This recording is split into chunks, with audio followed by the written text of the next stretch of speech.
countless movies, but you're also best mates away from the set.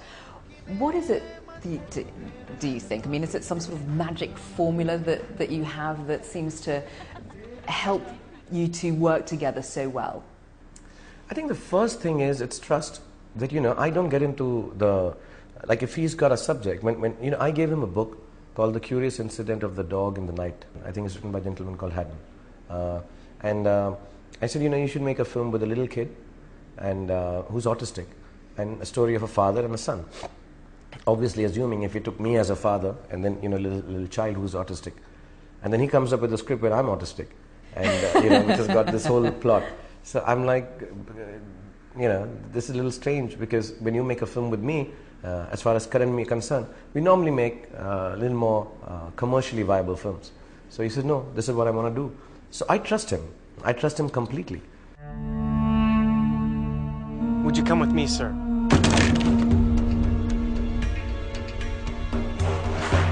One of the things that got a lot of publicity for the movie was when you were detained by US immigration, which in a way mirrors a scene in My Name is Khan where you say, my name is Khan and I'm not a terrorist. I mean, to have it play out like that in real life, there was a lot of press on it. What was it like from your standpoint? It happens to me every month whenever I'm traveling to the Western world because of the name. But it's not only me. There are another 75 people in that line. It happens to my kids. And I say this again and again. I have no issue. I have no issue with it personally, because this is the world we've created. This is how it is. I think what happened that evening or that day afternoon was that it just took a little longer. This was at the immigration for the first time. Normally it happens at the security. I think the processes just went wrong. And it took a couple of hours. I had to call the Indian consulate because I had a meeting at Atlantic City, and you know, if I'd taken another 1 hour here, there was no point in me going all the way to America. So I'm like, you know, can you get me out of here? And I think it just went out to the press. And I think we have reached a stage in India, and I think rightly so. You know, when a developing nation is on the threshold of coming out and inshallah taking over the whole world in terms of economics, in terms of politics, in terms of business, I think suddenly we have a voice. You know, we've been pushed, all developing nations, I'm not just saying it's India, and suddenly we have a voice in the world which matters, and sometimes that voice is a little louder than it should be. So whenever anything goes wrong with Indians anywhere in the world, you'll notice all Indians just get up. So no, not only outside. It happened with me when the Shiv Sena thing happened. All the Indians came, they said, no, this is wrong. I'm really glad we have a voice like that, and that's what happened. They stopped Shah Rukh, how dare they? You know, and I was joking about it till about half a day actually. I even joked that, you know, whenever the American Hollywood actresses come, I should be given a right to frisk them in India. You know, I want to be the first guy because it's only fair. It's only fair. Now, you did say that you wanted My Name is Khan to be a big global hit like Slumdog Millionaire. You could have been in Slumdog Millionaire. You got offered the role of the quiz show host, but you turned it down, and Anil Kapoor got it.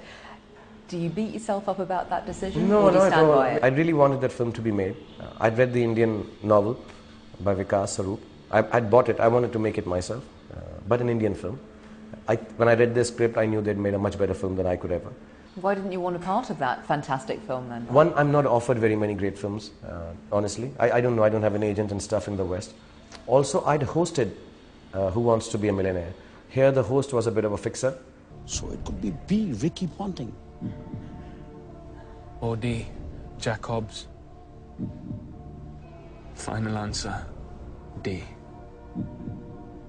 I only fixed Who Wants to Be a Millionaire in a way that I felt bad for the people. And I'm like, listen, why don't you retire now? Don't this is like a difficult question. So I would like, you know, you got a $500,000, go back, relax, don't. And then the idiots would say, no, we want to play. And I'm like, can we go for a break? You know, and I used to feel really bad, and I'm not allowed to say anything to them. But I know this question's a little difficult, young man or woman. So I just felt that I had so much fun doing it personally. I didn't want to be on the side where, you know, I take the guy into the loo and say, no, I can fix this for you. I don't want to be the bad guy because I wouldn't do it like that.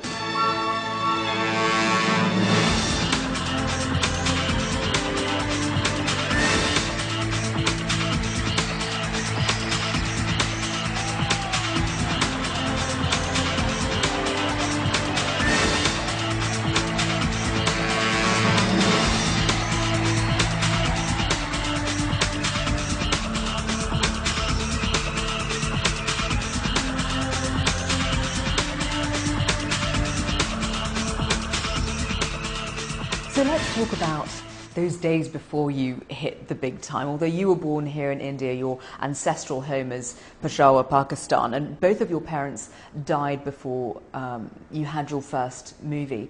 How do you think that they would view the career path and the life path that you've taken? Yeah, I don't know. My mom would say that I look too thin in my films. That's such a mummy thing to say. Yeah, you need to eat a little more, and I don't know. My dad may have made me do some more serious cinema, but I truly believe that one of the reasons I want to be a big star, and I love being a big star, and the reason I like being a star is because I think stars get noticed. Stars are big. Everyone follows them, and I want to get so big that one day my parents from heaven can see my films. They're like, oh, we can see his films have got bigger than 70 mm, they're bigger than 3D Avatar. So I'm like, they can at least know that I did this. Because I think heaven is a little far away.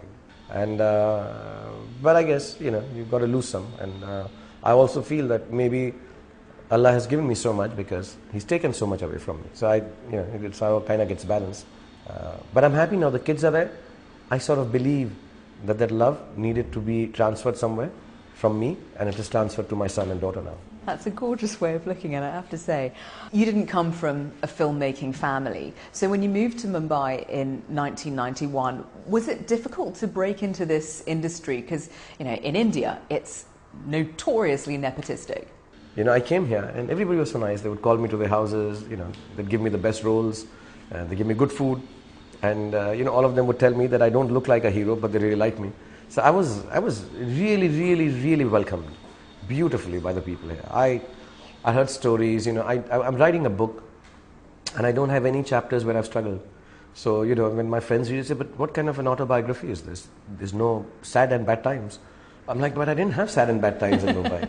I think I just had such a great time. I came here and I started working. I didn't have to eat cockroaches on the roads to become a film star. In 1995 came Dilwale. How am I going to say this? I'm just not going to get it right, am I? I'll do it with you. Say, right. Dilwale, Dulhania Le Jayenge. Okay. Yes! That movie played